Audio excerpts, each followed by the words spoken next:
This is CTV News and my name is Diana Kim. These days, the rate of people who use online dating sites have increased. For example, two of the most popular online dating sites are eHarmony.ca and Match.com. In 2004, eHarmony.ca had about 4 million active members, but in 2014, however, the number of active members increased to 7.6 million. In 2001, Match.com had about 1.8 million active members, but the number increased to 7.1 million by 2014. When you log into these dating sites, you need to first fill out a personal profile. The questionnaire asks for basic information such as your first name and last name, date of birth, country you were born, hobbies, what you are about the most, what you like and what you don't like, and what brings you happiness and others. A special fact to consider is that these two dating sites are catered specifically for those looking to be in a serious relationship. It has become hard to find true love in life by sight. People want all their calculations to be right before they get married. The dating site use your personal profile to match compatible people and connect them so they can talk to each other. In our modern world, there are two groups of people. One group chooses a partner after falling in love at first sight. The other group ignores love and chooses a partner by thinking about social standards. For example, education and financial status. It's hard to choose a partner after falling in love at first sight these days because of many worries. They want to know what status the person is at and how stable they are. That is the biggest reason why people visit the dating site. When dating sites were first created and used, people did not think that they were a good idea. Many people made fun of it and said it was not for serious people. These days, those thoughts are changing. Lots of people actually sign up for the online dating site looking for compatible people. Dating sites became more accessible and used more frequently because of the internet. However, the internet helped make other computer-based activities very common as well. Some are very good, such as being able to do video call with people across the world. Some are very bad, such as computer addiction to movies and games. What do you think about dating sites? Are they a program that should be encouraged? This is CTV News, Diana Kim. Welcome back to Channel 5 News. This is World Discussions, and I'm your host, Mindy Shu. Today we'll be discussing the heated situation in Ukraine and all of its global impacts, possible outcomes, and facts. To join me is John Rivers. Mr. Rivers is a PhD in both world history and world literature. He has traveled across many countries, exploring and studying important global matters of all kinds. How are you, Mr. Rivers? Thank you. I'm fine, Mindy. Thank you for joining us. So let's start off with the basics. For the viewers that have just recently joined our program, give us a simple outline of what's currently going on in Ukraine. All right. Well, that's sort of a hard one. So basically, Ukraine has always been divided between two factions: people that look west towards Europe and those who look east towards Russia. And the conflict all started when Mr. Yanukovych decided to decline a European trade deal for a quick cash by the Russians, and this resulted in the displeasure of the European supporters, which led to riots and a violent outbreak. So as a result, Mr. Yanukovych, for the sake of his life, ran away first to Russian households in Ukraine, and after that to Russia itself. But eventually, after a bunch of European peace deals and several European peacekeeping forces, Ukraine finally came to a still and became to a sort of a peaceful situation, or not peaceful, but more steady situation. And currently the country is being led by the parliament of the country, which has set elections to May 25th. However, during all this chaos, the Russian government and civilian-led forces came to a country and took over different sections of the country. And basically, Mr. Vladimir Putin, the Russian leader, stated that these are only in the efforts of protecting Russian civilians that are currently located in unstable parts of Ukraine. However, for obvious reasons, this like armed invasion of Ukrainian space is seen as a definite threat, and further discouragement by the West, like through processes such as sanctions, has only increased global tension. That is a really unfortunate situation. It really is. A lot of viewers often wonder why Russia is always so interrelated with Ukrainian activities. Simply put, why do they care so much? Can you elaborate? Sure. Okay, so as I mentioned before, the Russian population is fairly high in Ukraine. In fact, Russian is the second most spoken language in the country after Ukrainian, which, if my memory is right, it's about 24% of the population speaks purely Russian. Most of them, which are located in the east of the country. So besides for that, this question is like asking why does, for example, America care what happens to, say, Mexico? Well, both countries have traded land back and forth. They share borders. They are extremely both business, cultural, and historically associated with each other. You know, Ukraine was a part of the Soviet Union. You know, Crimea was a part of Russia. In fact, Crimea just made a referendum which made it rejoin Russia as part of their state. So, to put it simple, Russia literally has every single motive for trying to entwine with Ukrainian affairs. Interesting. So I'm assuming this isn't the first time in which Russian-Ukrainian difference of interest has resulted in high tension and potentially lethal situation. No, actually, it's far from it. You see, it's quite ironic. There is a poem by Robert Frost. It's entitled "The Soldier," and basically it speaks about the inability of men to learn from previous wars. Yeah, right here. Okay, so you see, it goes like, "He is the fallen lance that lies as hurled, that lies unlifted now, come dew, come rust, but still lies pointed as a plowed to dust." If we who sight along around the world see nothing worthy to have been his cause, it's because like men we look too near, forgetting that as fitted to the spear, our missiles always make too short of an arc. When men rage war, we always have this diluted but common image of the aspect where we see it as a learning experience, as an effort of making greater world peace, as if it's a war to end all wars. Just like World War One. Exactly, just like World War One. Except, as indicated by Robert Frost, this definitely isn't always the case because, you see, as men, we are far too short-sighted. We even after our soldiers like hit the ground and become covered in dust and other ruins of war, just like our missiles, we still forget their cause after a while. So, as a result, our goals, just like our missiles, make too short of an arc because eventually we become ignorant to the lessons we were hoping to learn. And this example can be seen in our current world where in the current situation in Ukraine, where the suffering and the pain and the war from the Ukrainian-Soviet War of 1917 has literally taught us nothing about the matter. Right. So you mentioned the Ukrainian-Soviet War of 1917. Were the two events really that similar, though? Yes, they definitely were. For example, the two wars were similar in condition, in motive, and even in possible outcome. You know.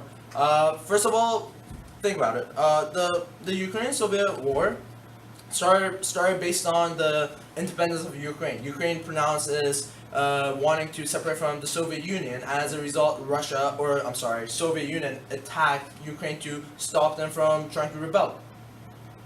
And right now, the current situation in Ukraine is again based on the independence of Ukraine. It's because Russia might be trying to dissolve parts or maybe all of Ukraine. At the same time, the people of Ukraine have been split in both situations. There's a faction that try to encourage and help Russian influence, while there's people who try to fight for different independence. And as a result, these two wars are actually really similar. From what I understand, Crimea also played a crucial role Exactly. in both wars. Exactly. That's completely correct. Crimea also acted as a stronghold for Russians in both wars, and it acted as a place for Russian influence and military in both situations. Right. So we're almost out of time, and this will be the last question, Mr. Rivers. You also mentioned possible outcomes. Do you have any predictions on how this situation will end? Maybe you believe that it'll be similar to the results of the Ukrainian-Soviet War. Well, I don't have any particular predictions per se. I don't think anybody can have at this moment, but I certainly do have hopes. It may sound really philosophical, but I really truly do hope that we can come together as a human civilization and disprove what Robert Frost was thinking. I hope we can disprove what he said. I hope we can disprove what his poem stood for, Because the Soviet-Ukrainian War ended in a tragic tragedy named Holodomor, which basically translates to death by extermination. It was a man-made drought, which was partially influenced through the Russians and partially because of bad economic conditions, which resulted in the extermination of remaining Ukrainian rebellions after the war. And basically, if we don't come together and we don't show that we can finally learn something, and if we don't show that we're not as hopeless that everybody thinks we are, the human civilization, we are in big trouble. That's very touching, and I'm sure all of us are alongside with you in that hope. Well, that's it for this section. I would like to thank you for coming and providing us your insight, It was my Mr. pleasure. Rivers. Join us on the next edition of World Issues, taking place tomorrow at 5 p.m., where we will discuss another shocking global topic. For now, this is Mindy Shu, joined by John Rivers, signing out. Stay classy, world. Good afternoon. You're watching World Issues, and I'm your host, Candace Yang. Today is March 13, 2014, the one-year anniversary of the papacy of Pope Francis. The Pope seems to have made extensive efforts at peace talks and reconciliation. Pope Francis recently spoke out against sexual abuse by Catholic clergy, and in an interview said that he plans to meet with the victims of sexual abuse in early June. I'm joined by Professor Hazel Lee, who teaches modern religion at the University of Saskatchewan. Hello, Professor. How are you? I'm great, thanks. Could you tell us a bit more about the Church's recent efforts to address its rather controversial past? Of course. The Catholic Church, you must understand, had been and still is a powerful institution. Its primary goal is instilling the Christian doctrine and spreading the word of Christ. The Catholic Church played an enormous role in the history and formation of Western society.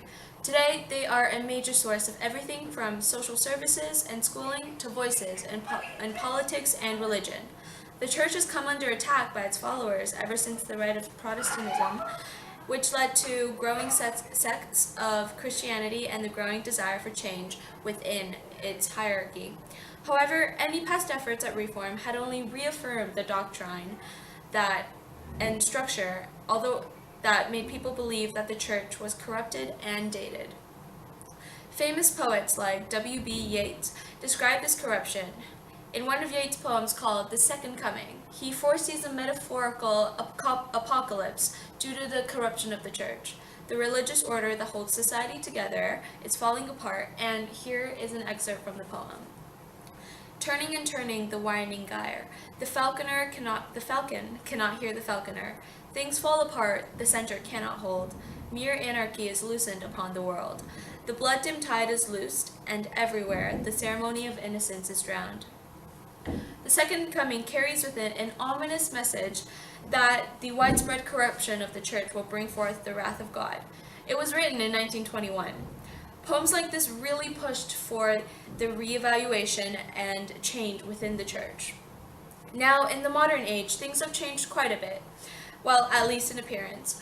Pope John Paul II, who was Pope between 1978 and 2005, officially made public apologies for over 100 of the church's wrongdoings during the 26 years of his papacy. His apologies include the Catholics' involvement with the African slave trade, the church's role in the stake burnings, and the religious wars that followed the Protestant Reformation, the inactivity of the church during the Holocaust, and the violation of women's rights. Has there been similar efforts by the current Pope to recognize the faults of the church? Yes, Pope Francis has shown tremendous efforts, especially in recognizing the effects of clerical sexual abuse. He personally delivered an apology to the victims of clerical sexual abuse. He established the Pontifical Commission for the Protection of Minors, whose goals are to investigate the full extent of abuse and to prevent abusive behavior amongst priests. We're glad that the Pope is attacking the issue of past and ongoing sexual abuse within the church, but many people see his gesture as self-serving. Joel Castix, who is the Western Regional Director of SNAP, the US-based survivors network of those abused by priests, said in a statement, his upcoming and self-serving meeting with victims is more of what we've seen for decades. More gestures, promises, symbolism, and public relations. Do you think this is true? Again, like I've said, the church is prone to public opinion like any other institution. Next to governments, I would personally say that the church is the most sensitive to what the public thinks. There are 1.2 billion Catholics in the world as of 2013, and collectively they are capable of altering what goes on day to day in Vatican City. The image of the head of the church in an intimate situation with victims of clerical abuse is powerful enough to make most non-Catholics nod in approval.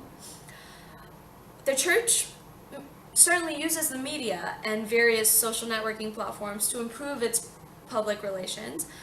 And however, there is a fine line between public manipulation, which we consider deceitful, and an advantageous use of media, which is the basis of our consumerism economy. That being said, we have to consider whether the words of the Pope carry any action. It's difficult to tell for now, but the Pope has used his position and power to advocate for these victims, and I think that's a great start. Well, what does this say about the state of the church in today's society? Right. Every organization, even the Roman Catholic Church, takes into account the public perception. We all watched the inauguration of Pope Francis, Catholic or not. For Catholics, seeing the Pope showing humility and honesty when apologizing for the things the church may have done has a positive effect on reaffirming their faith in the church. For non-Catholics, the act of kindness on part of the church leads them to reconsider their own faiths and beliefs. The church is indeed pressured by increasingly secular worldviews and its steady loss of followers. In retaliation, the Pope sought to expand the kingdom of God with compassion rather than enforcing rigor and demanding allegiance. That would be impractical and would most certainly turn people away from the church. The stereotype that the Catholic Church is a sin-obsessed legal corps is really misrepresented, as one of the greatest problems facing religion is the loss of the habit of repentance, especially within the church itself. We must remember that all people, even clergymen and clergywomen, are neither infallible nor immune to temptations and sin. Well, there you have it, folks. Thanks again, Professor Lee, for being here with us today. Join us next time on World Issues when we'll chat about mental illnesses, the new epidemic. Thank you for joining us on World Issues. I'm Candace Yang. And I'm Mark Woodsworth. Today we're going to be talking about depression. Diagnosis of multiple forms of depression has swept across the nation and has impacted a mass majority of the world with rising numbers. Depression is a medical illness that causes constant feelings of sadness and lack of interest. Depression affects the way a person feels and acts. Studies show that the cause of depression could potentially be lack of social interaction and loneliness. Stressful life events such as work and relationships, abuse or traumatic experiences in the past, substance use and abuse, and many more. Studies show that depression can also be passed on through genetics. Stanford School of Medicine did genetics tests on identical twins with major depression and found that the genetics does play a big role in depression.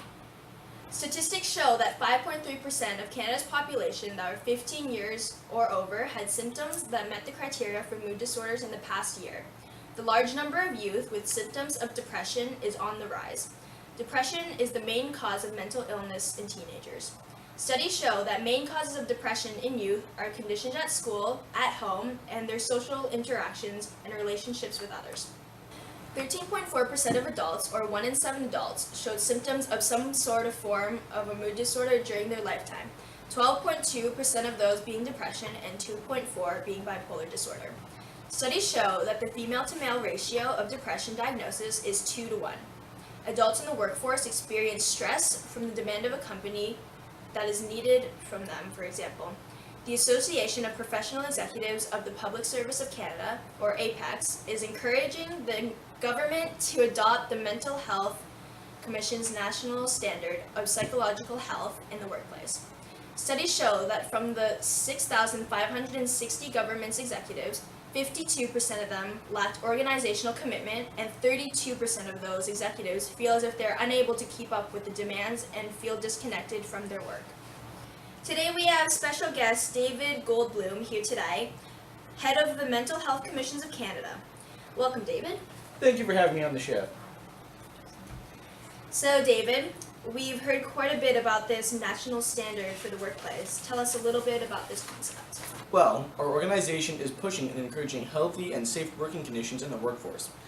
Our national standard is pretty much stating a healthy working environment for all employees, such as hygiene standards, relationship among all members in the organization, and most importantly, a place where workers can go and feel safe being there.